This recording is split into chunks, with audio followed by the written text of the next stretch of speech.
Alhamdulillah, puji syukur kehadirat Allah Subhanahu wa taala. Di malam kita berkumpul di Masjid Jami Baitul Ma'mur dalam acara milad atau hari jadi Majelis Taklim Baitul Ma'mur yang ke-3 ya, Majelis Taklim remaja ya. Alhamdulillah kita punya remaja, masya Allah pemuda ini salah satu. Saya tidak banyak bicara karena nanti akan diteruskan oleh Muhammad bin Hussein Al-Abbas. Tadi kata panitia habis maulid, nanti kalau bisa ngomong dikit mah, dikit aja dikit soalnya. Remaja ini alhamdulillah salah satu golongan yang dinaungi oleh Allah Subhanahu wa taala dengan naungan Allah nanti di hari kiamat, dengan naungan Arsy. Kata Nabi sallallahu alaihi wasallam di dalam hadis, sab'atun yudhilluhumullah yauma la dhilla illa dhilluh.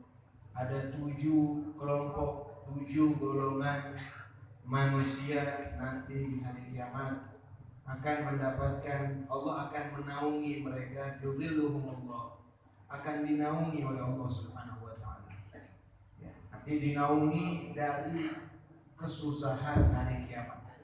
Karena hari kiamat ini masa-masa sulit manusia ketika nunggu dihisab oleh Allah Subhanahu wa taala sebelum nanti ditentukan apa dia masuk ke surga, apa dia masuk ke neraka. Jadi kata Nabi sallallahu alaihi wasallam, sab'u aqabat bainal 'abdi wal jannah. Ada 7 rintangan antara seorang hamba dan surga.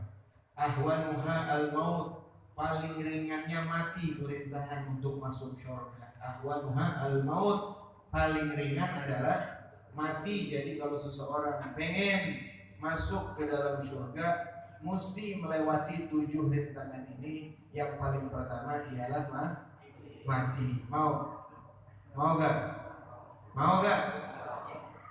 Mati mau? Apalagi matinya di majlis taklim syahid. Man mata man jaa ajaluhu wa huwa yatlubul ilm, atau man jaa ajaluhu wa huwa ala hadhihi al-hala mata wa huwa syahid. Barang siapa orang yang mati meninggal dunia dalam keadaan menuntut ilmu, mata syahidan kata Nabi sallallahu, maka matinya dalam keadaan syahid. Syahid langsung masuk ke dalam surga. Mau? Sekarang kapan-kapan yang penting matinya dalam keadaan menuntut ilmu. Nah ini 7 rintangan. Ahwanuha al-maut, paling ringan mati. Wa as'abuha al-wuquf baina yadayillah. Paling berat rintangan menuju surga, paling berat berdirinya kita di hadapan Allah Subhanahu. Nah 7 golongan ini akan mendapatkan naungan Allah, naungan alasnya Allah nanti di hari kiamat. Jadi orang-orang lagi pada susah, dia nggak susah di hari kiamat karena dinaungi. Kayak orang lagi pada kepanasan dulu, kita duduk di saung, asik gak? Karena ada orang lagi kepanasan di lapangan, kita ada saung, duduk di saung yang biar enak kan? Orang lagi kepanasan, keringat kita main. Mana ada kopinya? Ya. Itu ibarat tuh begitu orang lagi pada susah, dia nggak susah. 7 golongan, salah satunya saya sebut satu aja, kalau sampai kalau 7 terlamaan 2 jam kalau 7 ntar ya. Salah satunya adalah syabun nasya'a fi ibadatillah, seorang remaja yang hidup dalam ibadah kepada Allah Subhanahu. Remaja yang hidup ibadah kepada Allah Subhanahu. Kenapa balasannya begitu besar? Kenapa bukan semua manusianya hidup ibadah kepada Allah? Kenapa kau dikhususkan remaja yang hidup di jalan Allah Subhanahu wa taala? Karena remaja ini masa-masa sulit, masa-masa banyak godaan. Remaja ini paling gampang digoda sama syaitan. Apalagi zaman sekarang, lihat pergaulan anak-anak remaja, anak-anak muda, masya Allah. Akhlak udah nggak ada, moral nggak ada, gampang digoda. Coba kalau kita lihat nih, nyantrek-trekan, balap-balapan motor. Siapa tuh? Anak muda. Nggak ada aki-aki. Ya. Yang narkoba siapa Nur? Kebanyakan. Yang nongkrong main gitar, mabok, anak muda. Ini anak muda masa-masa sulit mereka. Tapi kalau mereka istiqomah, mustaqim, lurus, hidup di jalan Allah Subhanahu wa taala, ini keistimewaan buat mereka. Hidup di majelis taklim begini anak muda, kita kira ngeliat anak muda begini. Ya. Kalau kampung Sumur Batu anak mudanya begini, insya Allah Sumur Batu menjadi baldatun thayyibatun. Kalau anak mudanya sudah hidup di jalan Allah, insya Allah di kampung bakal berkah. Nah ini para hadirin jamaah sekalian. Orang tua mesti pada kira, kita lihat, cakep-cakep pakai koko, pakai kain, ciputi, ngaji, ya. Bagus, masya Allah. Ya. Jangan kayak malu, kadang-kadang orang kayak ciputi malu. Putih malu, saya belum haji. Ya, nggak usah malu ya, nggak usah malu. Ini pakai rapi, enak. Biarin mau dikatain orang apa biarin. Lu masih muda, begitu gaya lu kayak ulama aja lu.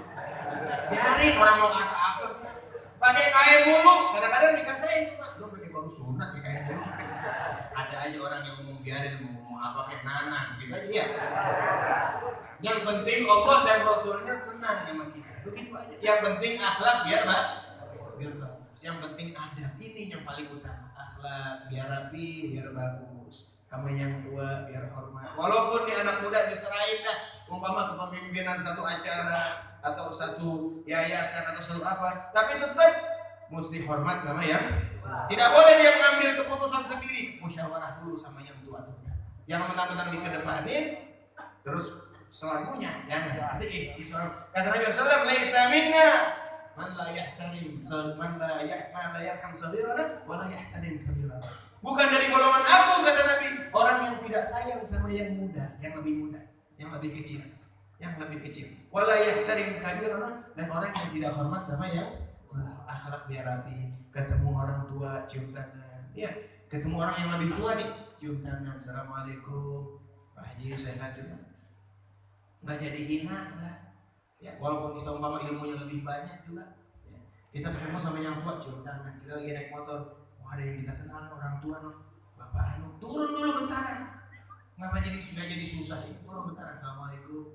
Yang penting akhlak orang pakai akhlak hidup di mana aja, insya Allah bisa hidup senang yang punya hidup kalau pakai akhlak. Biar kita di kampung orang, kalau pakai akhlak insya Allah orang pada senang. Biar kita di kampung sendiri. Yang lagi di mana-mana, di kampung sendiri nggak pakai anak orang deket ya, benar nggak? Kalau pakai akhlak ya, apalagi yang punya itu akhlak biar bagus. Loh, anak siapa ini ya? Masya Allah, udah kawin belum ya? Nah, itu belum bisa itu Pak dengan soal akhlak. Udah kawin belum ya? Ya, gue pengen bukan mantu begitu. Anak siapa itu? Kalau akhlak di mana-mana bisa bikin kampung kita hancur. Kalau akhlak kita bagus, bocah mana itu? Ya Allah, akhlaknya rapi banget. Wajah Sumur Batu. Ya Allah, ustaznya siapa situ? Ustaz Samsul. Emang Ustaz Samsul kalau didik anak muda bisa, ya Masya Allah. Guru bisa ikut terpuji, Pak. Nah kalau orang akhlaknya jelek, guru ikut jelek. Coba orang akhlaknya jelek, dia kotor. Bocah mana itu? Sumur Batu. Ini kerjaan lo. Cuman adu sebabnya yang lain semua ke bawah. Benar nggak? Ini makanya akhlak. Semua ke bawah. Gurunya siapa? Emang saya juga bisa ngajar. Anak siapa? Anak bapak. Itu gimana tuh bapak? Nah ini akhlak yang paling penting. Kadang-kadang naik motor, kadang-kadang udah kita lihatin. Naik motor, rambut dicepakin. Pakai dimerah-merahin, pakai anting. Alhamdulillah, mau lagu apa sih Kang? Pakai dimerah-merahin, bocah kasih agak cocok begitu. Mana bocahnya hitam?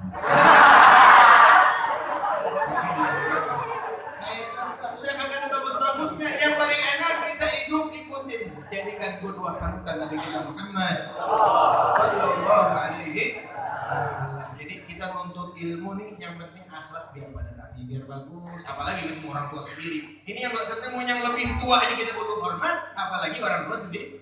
Ini mesti banget, ihtiramnya mesti banget. Ketemu bapak sendiri, ibu sendiri, ngomong biar sopan. Nah bapak ibu, ya. Assalamualaikum Pak. Waqfid lahuma janaha dzulli biar rendah diri kita sama orang tua. Jangan kita melawan, walaupun kita lebih tinggi pangkatnya, walaupun dia jenderal, walaupun dia kiai, walaupun pangkatnya lebih tinggi. Kalau depan orang tua udah nggak bisa ngomong apa. Karena apa? Karena nggak mungkin dia jadi jenderal, nggak mungkin dia jadi kiai, nggak mungkin dia jadi ulama kalau nggak sebab orang tua. Orang walaupun orang tuanya bodoh, tetap mesti hormat, ihtiram. Assalamualaikum juga. Apa aja kita kasih buat orang tua. Maluk anta wa maluk li abika, kata Nabi sallallahu. Engkau dan hartamu semua buat orang tua. Gak usah perhitungan kita sama orang tua. Nah ya, jangan pakai perhitung. Orang tua kita minta apa aja kasih, yang punya dia. Jangan perhitungan, teman-teman mau beli rokok 2 bungkus perhitungan orang tua. Kemarin gua udah beli rokok kan, beli mulu kan. Ya Allah. Kalau orang tua kita berhitung, kita repot kita. Repot ya? Nah kita kalau dihitung orang tua kita repot. Nah sekarang begini dah. Lu perhitungan gua orangnya, gua pengen berhitung baru udah kan. Dulu waktu saya lahir, ya di dukun dulu bayar gua sekian. Terus akikah lu gua beli kambing 2 sekian. Terus waktu lu tunatin sekian. Ngurusin lu tuh mak lu gua beli anak sekian. Total jenderal semua gua total sekian, lu ganti sekarang. Nyanggup mbak? Nggak ada orang bisa balas jasa orang tua. Ya. Balas jasa nggak bisa, ingat jasa bisa. Ingat jasa orang tua, balas nggak bisa. Ingat doang. Kalau lagi ingatin jasa orang tua. Kalau balas nggak bisa, makanya itu seorang anak mesti berbakti kepada orang tua, juga kepada guru juga. Kepada orang yang kita ambil ilmunya, mesti kita tawadhu sama mereka kalau kita mau dapat ilmu yang manfaat, ilmu yang berkah. Kata Nabi, tawadhu, ta'allamu, kata Nabi sallallahu kala Rasulullah sallallahu, ta'allamu wa tawadhu liman tata'allamuna min. Tawadhu, rendah diri, rendah, belajarlah kalian ilmu dan rendah dirilah kepada orang yang kalian ngaji. Rendah diri. Kalau ngaji dengerin, duduknya juga biar khusyuk. Begitu cara ngaji kalau kita mau dapat ilmu yang manfaat. Hadepin guru di sono, ngadep sono. Guru di sono, ngadep sono. Begitu ngaji. Ini kadang-kadang kan kalau orang ngaji, teman-teman, guru di sini dia mau ngadep sono. Sambil belajar, mana sambil merokok. Ngaji sambil merokok, bagaimana berkah ilmu. Nah ini para hadirin. Jadi adab di setiap di setiap sisi pasti ada adabnya. Ngaji ada adab. Atau ambil ngaji jangan pakai pegang tasbih, ya ngaji sambil pegang tasbih, bukan tempatnya ngaji pegang tasbih. Kalau ngaji itu saatnya dengerin ilmu, tasbih tar, ini orang pegang tasbih, ya jangan pegang tasbih. Itu kalau mau wirid ntar malam di rumah ente baca nih wirid mulai dulu sampai sejuta ya terserah. Ngaji dulu, pegang tasbih aja nggak boleh, zikir aja nggak boleh, apalagi ngobrol, apalagi main HP. Kadang-kadang lagi ngaji ke HP, guru di foto-foto aja. Sekarang orang nggak bisa menempatkan sesuatu pada tempatnya. Motok mulu. Lagi foto muka kagak tipis, kalau tipis udah habis muka saya. Foto itu. Nah ini para hadirin yang penting adab biar bagus, biar kita bisa mengikuti jejak Nabi kita Muhammad sallallahu alaihi wasallam dan mendapatkan ilmu yang manfaat. Amin ya rabbal. Kita doakan mudah-mudahan anak muda di sini biar tambah istiqamah, biar mendapatkan ilmu yang manfaat, biar mereka bisa berbakti kepada kedua orang tuanya, biar mereka bisa beribadah bertakwa kepada Allah, cinta kepada Rasulullah dan cinta kepada para ulama. Amin ya rabbal alamin. Ini yang dapat saya sampaikan. Wassalamualaikum warahmatullahi wabarakatuh.